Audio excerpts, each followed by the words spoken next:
Okay, we're gonna do another Grudge series video vlog. I know I talk about myself in the plural. I'm just gonna do number two because I'm gonna save number one and maybe do that Monday if I live to Monday. Who knows? But if I don't do number one because I die before I get to Monday, well, you'll never know what number one was, right? Anyway, number two is discrimination. Uh, I do have a lot of unsettled and unhappy feelings about discrimination.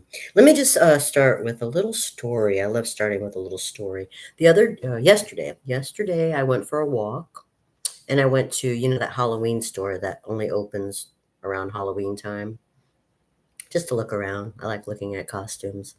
I've always had a fascination for costumes. Maybe it's the thespian in me. Anyway, I'm looking around because Halloween was my favorite holiday. I say was. It could still be my favorite holiday, but I haven't enjoyed it in a long time. And it's not just for kids. That was the beauty of Halloween and Christmas. They always say, well, it's just for kids. No, it's not just for kids. Halloween and Christmas were not just for kids.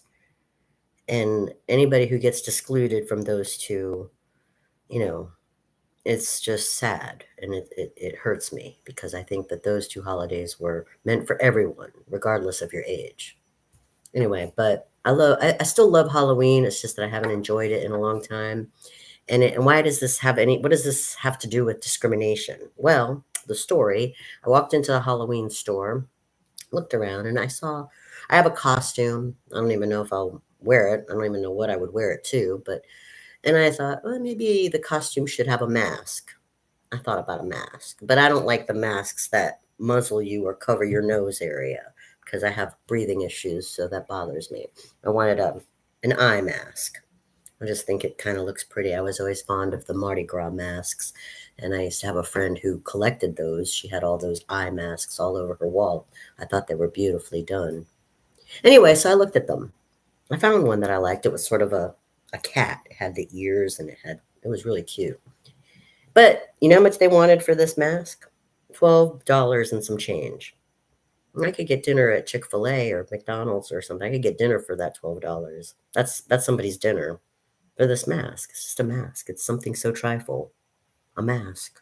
It's not necessary. It's not needed. It, I mean, after I wore it to whatever, you know, masquerade that I wanted to wear it to, what would I do with it? Stick it on the wall? No one would notice it or care about it. So I didn't buy it. Of course, I've become much more frugal than wasting $12. I'd rather have my Chick-fil-A sandwich or my Big Mac than waste my $12 on the mask. But as I was leaving the store, this grudge, this in the number two spot, was playing on my mind, thinking about discrimination. You see, that $12 wouldn't be such a big deal to me if I was wealthier, if I wasn't living on, you know, just my social security check, and if I had, you know, a grand income, 30, 40, 50, $60,000 a year, that $12 mask wouldn't have hurt my feelings so much. And so now we'll lead into discrimination. Why do I have a grudge against discrimination? In the number two spot. So, yes, it's not number one because there's something that's hurting me even worse than this, but this one is definitely a cause for why I spaz out, why I get so angry when you see the fury in my eyes, when I want to just beat the holy shit out of somebody. It all has to do with, well, not all, but I would say at least half of it has to do with discrimination. I used to think it didn't exist. I used to think it was a lie. That's how naive I was. I was naive in my 20s and 30s. I thought, that's not real. There's no discriminate because I couldn't feel that way in my heart. But I was. I was also naive to my own discrimination. I was discriminating. I always discriminated people based on sex and age. So I was discriminating. I got over it. I don't discriminate by age or sex anymore. But it's real. Discrimination is real. It's very real. And I started seeing it in my late 40s and definitely dealing with it the past 2 years. It's horrible. It's the most horrible reality that I've had to deal with. Maybe not the most horrible, but definitely feels like the most horrible. It feels like the most horrible thing I've ever had to deal with in reality. Discrimination. I admit I was guilty of it, even though I didn't know. I didn't even know I was guilty of it. I didn't know. I didn't know because I was discriminating by sex and age. Oh, you're too old. Or you're too young. Oh, you're a woman. Oh, you're a man. Oh, I was always discriminating by sex and age. Always. Until discrimination hit me. Then all of a sudden I was like, oh, I started opening my eyes. Okay. So I started not discriminating about sex and age anymore. I'm like, okay, I don't care if you're a woman or a man. Okay, I don't care if you're old or young. I started getting past that. But that doesn't mean that this discrimination hasn't come back at me and way worse than I dished it out. Way worse. Not because I'm white and not because I'm a woman and not because of my age. No.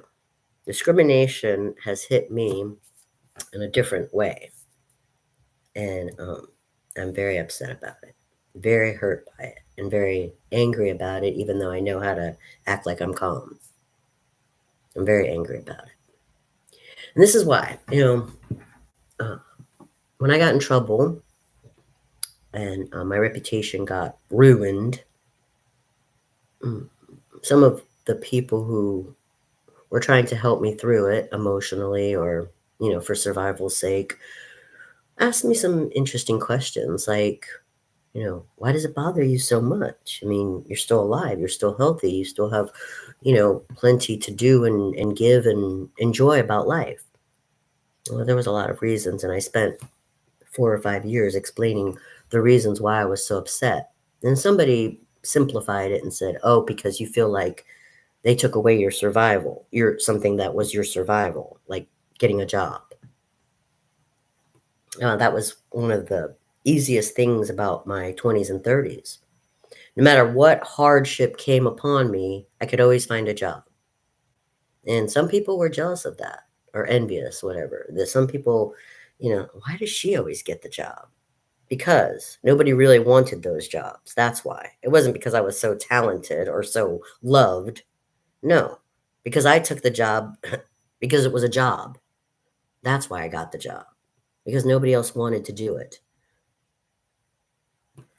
But that's even gone now. I can't even get the shit jobs, which is what I call. I call all those jobs that I had the shit jobs. I can't even get those anymore. And I'm pissed. It's a discrimination. You see, I used to say, I'm not too proud to beg. I'm not too proud to work at Burger King.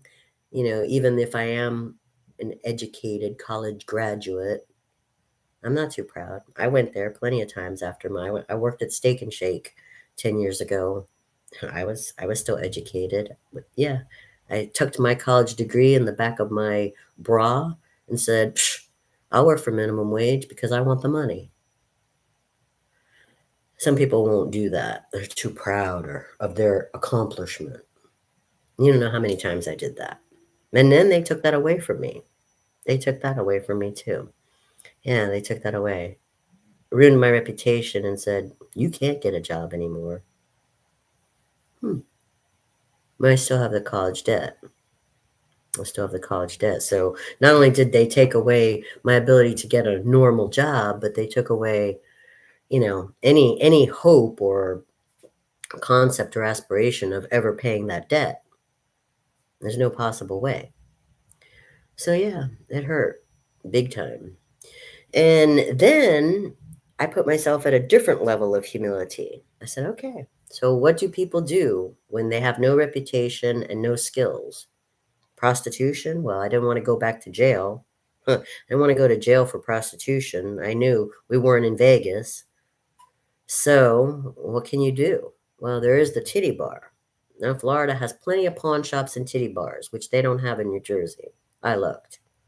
They closed all the titty bars and pawn shops in New Jersey. But Florida has plenty of them. So I'm like, well, I'm stuck in Florida. I don't like the heat. I'm not really a big fan of laying on the sand and sweating my ass off and looking at toothpicks who get all the attention. So maybe if I shake my tail feathers, I can make a couple bucks. So I went to the titty bars. I went to two of them. It's actually three of them. Three of them that I thought, weren't like the highest up. I didn't go to the highest upscale, what was it called? There's some famous ones where they have, like perfect models and perfect dancers.